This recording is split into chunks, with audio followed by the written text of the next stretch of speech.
પુણ્ય જ્યારે માણસના એકત્રિત બને છે ત્યારે આ મહાગાથા શ્રવણ કરવાનો તમને અને મને અવસર પ્રાપ્ત થાય છે. આ કથા એ શું છે? અહીંયા કહ્યું છે કે અમૃત જળ પીવડાવે છે આ કથા, અપવિત્રને પવિત્ર કરે છે આ કથા, શૂન્યમાંથી સર્જન તરફ નવા રસ્તાઓ બતાવે છે આ કથા. કઈ લોકો ડૂબવા આવ્યા છે, નાહવા નહીં.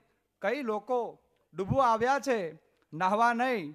આપ બધાને હું કહી રહ્યો છું, અહીં ગંગાજળની અનુભૂતિ કરાવે છે આ કથા. અભિમાનની ગાંઠો તોડાવે છે આ કથા. હે માનવ, બાહ્ય જગતની આત્મા તને છળી જશે. હે માનવ, બાહ્ય જગતની આત્મા તને છળી જશે. સાચી દુનિયાની સફર કરાવે છે આ કથા. સ્વાર્થી બનીને જગત સાથે બહુ રમ્યા, સ્વાર્થી બનીને જગત સાથે બહુ રમ્યા, પણ હવે